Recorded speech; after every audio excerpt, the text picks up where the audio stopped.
Welcome. You're with the Nasty Pastor, and I'm back with another chapter reading of The Fall of America. Got me? Look, hopefully everything has been going successful in your life. Hopefully everything has been not a shock, not a how to say it, tribulation in your life. You got what I'm saying? Hopefully you'll pick some things up in your life.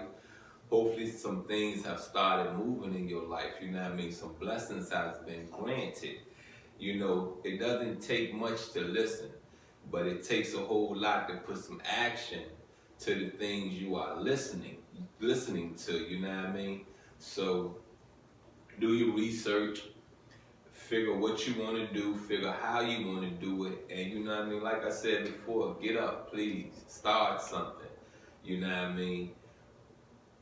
Get some things moving in your life so other people can help you move in your life. You feel what I'm saying?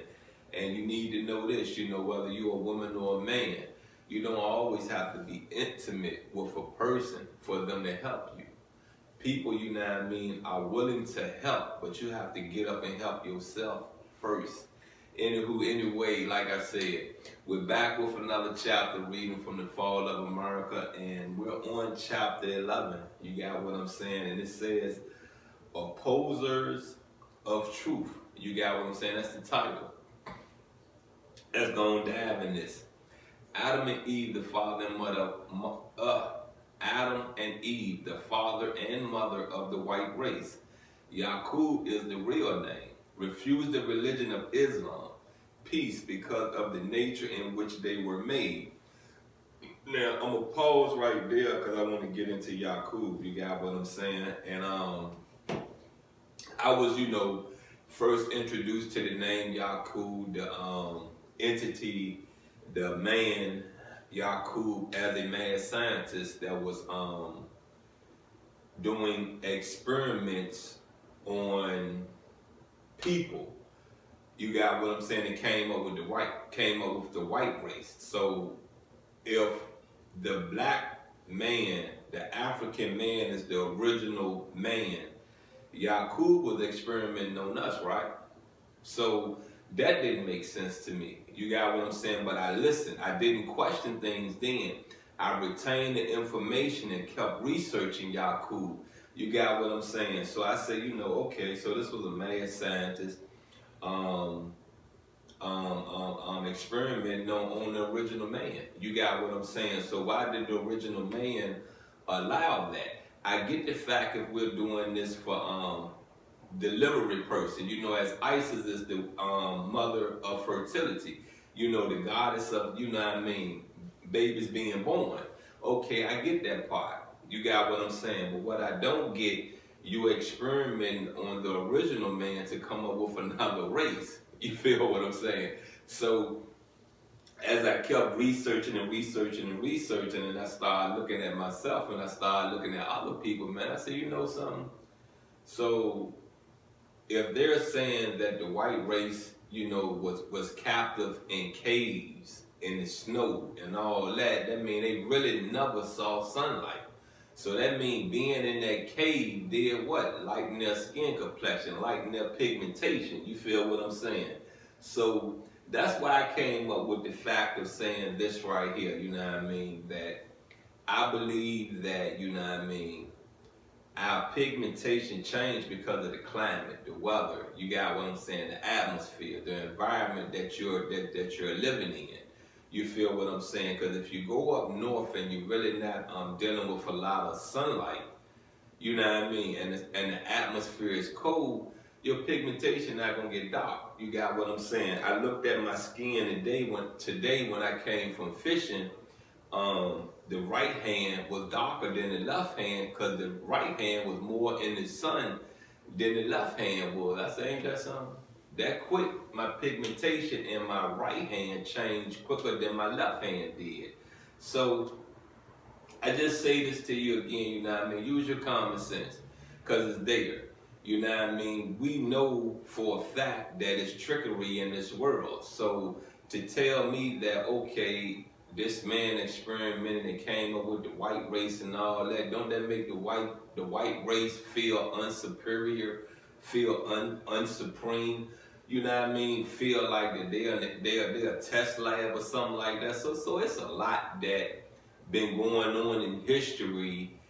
Why things has came to a point that the boiling pot, the melting pot has exploded. You feel what I'm saying? Not just in America, it exploded in Africa a long time ago. It exploded in Europe a long time ago. But let's go on and continue through this read.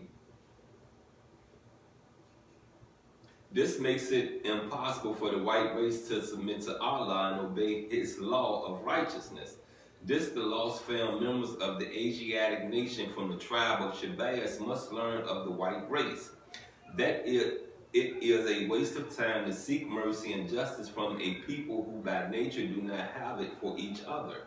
They talk and preach the goodness of God and His prophets only to deceive you, who by nature are of the God of righteousness, into following them away from our God to a God who does not exist.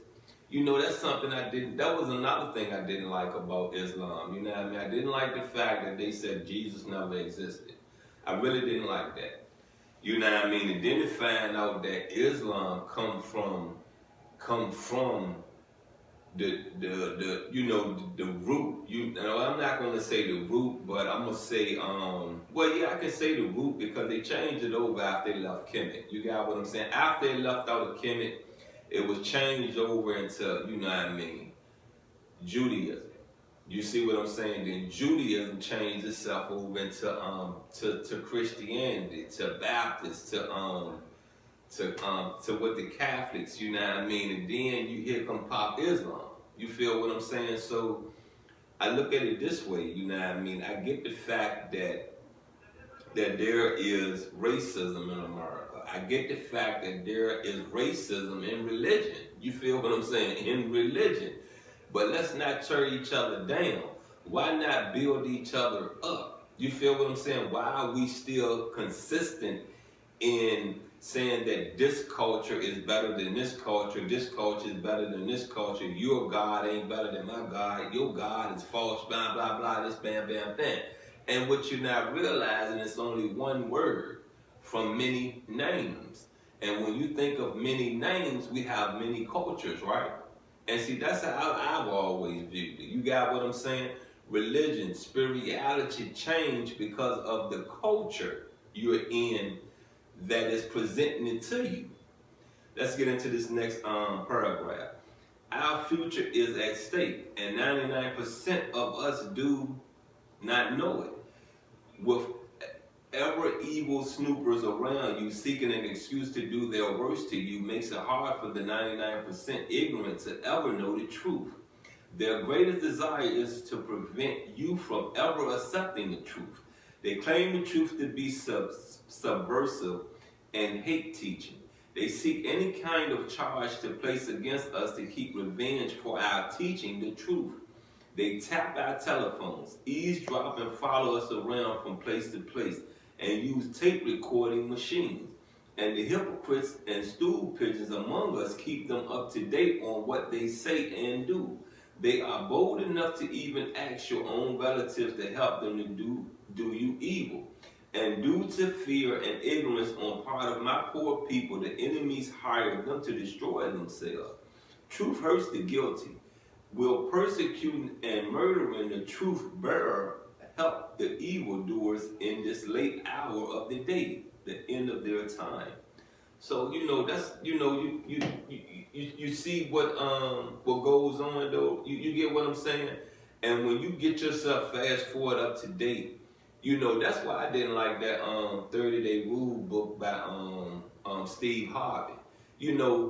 That book had women going out entering your family without you knowing it. You feel what I'm saying? They may have met you.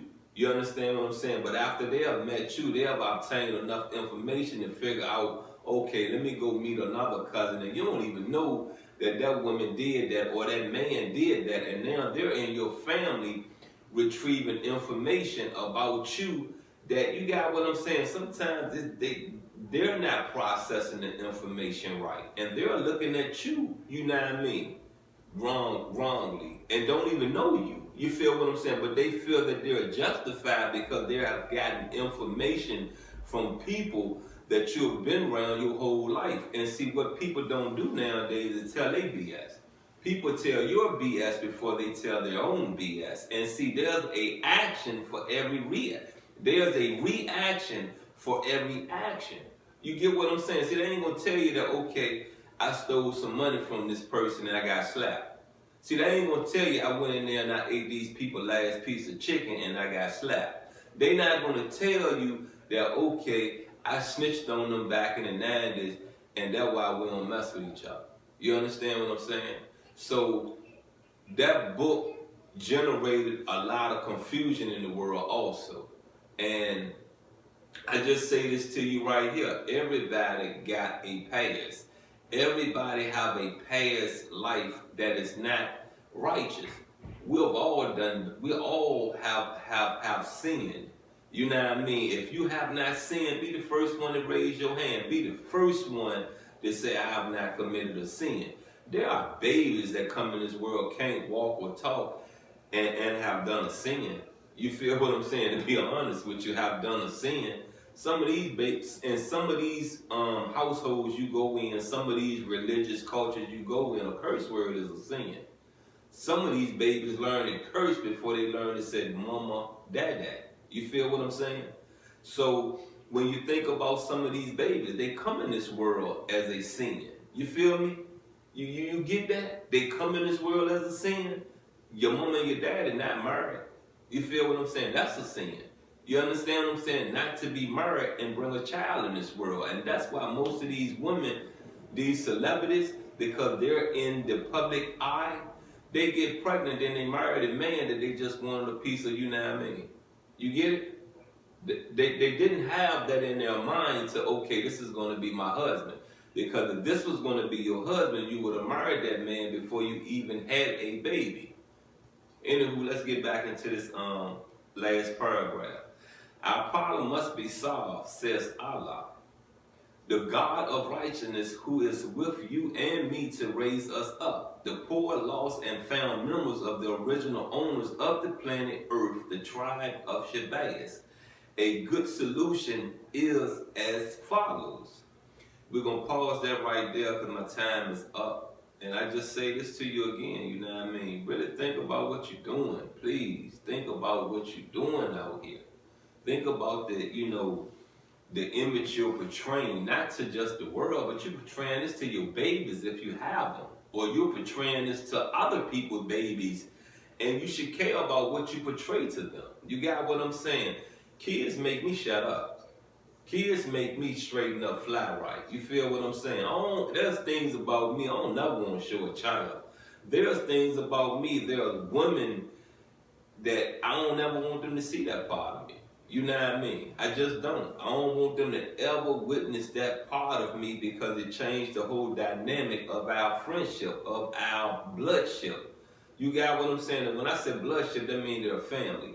So I ain't saying I put blinders on. I ain't saying I'm bamboozling them, but I try to have as much self-control as I can around some people.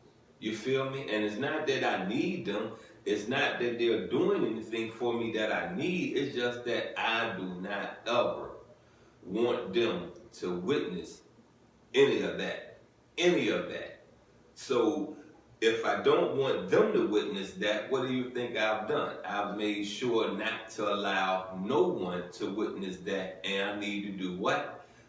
You know what I mean? Work on my self-control. When we get into the 10 fetters of the Kemites, self-control is the part that I have not mastered. Everything else I've mastered. You feel what I'm saying? And that self-control can keep me from even going to heaven, to even the demiurge allowing me in heaven. You feel what I'm saying? Because Satan had no self-control. If Satan had some self-control, Satan would have thought about it and said, you know what I'm getting ready to do? Kill myself.